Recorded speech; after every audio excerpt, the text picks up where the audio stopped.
knowing that all and only good things come from him, so that you can be who you're really supposed to be.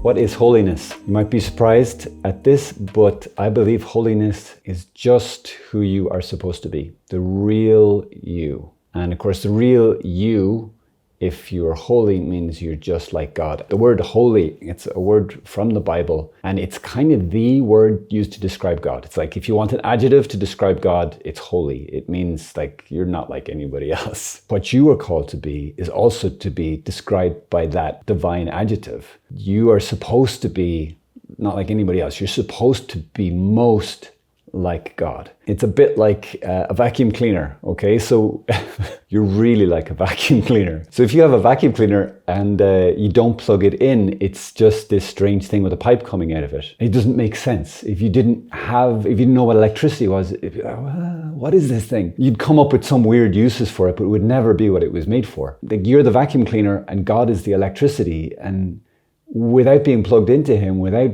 him in you and in your life, you don't make sense, because you, the way you're supposed to be, is holy, is glorious, is shocking.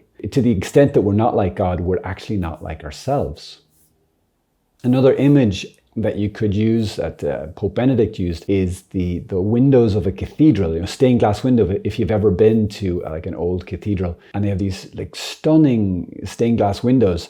When every single window is like this, it's really remarkable, because when the sun is shining, it's incredible. But when it's at nighttime, they just look like these dark black windows. But when it is the day, the fullness of the sun is shining through, it is spectacular. And that again is like you, that you're the window, but without the light, you just don't make sense. Whereas the whole purpose explodes with beauty when the sun is shining through. Just like you. You are supposed to be this window that of itself can't do this, doesn't make sense.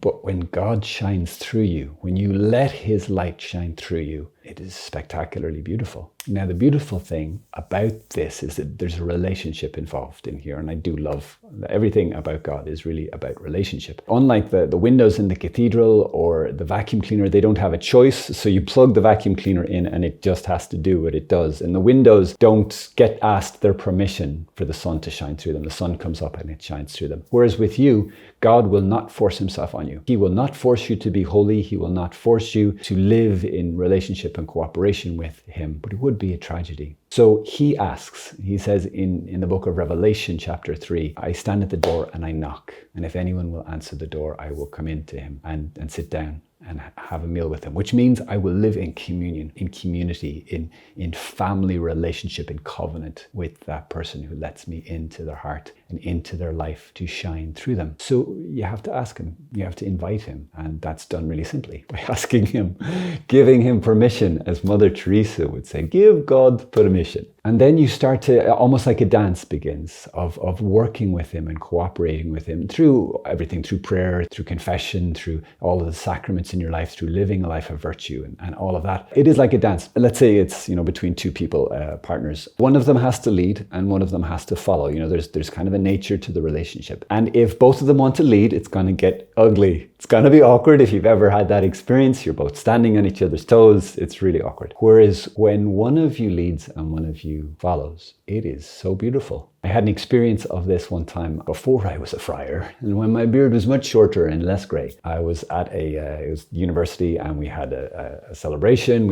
I had a dance, and I had a dance with a friend of mine. She was the most amazing dancer. But even more amazing than that, she was an incredible follower. It was spectacular. We looked so good. I was just making up dance moves, and it was like we had been dancing together for years. And in fact, when we sat down, people asked us, like, do you guys do this regularly?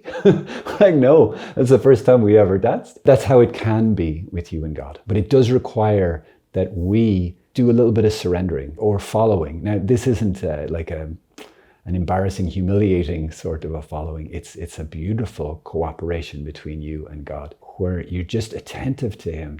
What's next? What do I have to do? Where do I have to go? Whether that's something to actually do, like some service or some prayer, or if it's, what's the next step in terms of something I need to give up or something I need to take on, some habit I need to work on. You're just attentive to him in your prayer and in your life. You're looking to him, knowing that all and only good things come from him so that you can be who you're really supposed to be. Because you're created to be more glorious than the sun. It says in scripture, you'll be like 7 times brighter than the sun. You are made for something extraordinary and that will never end.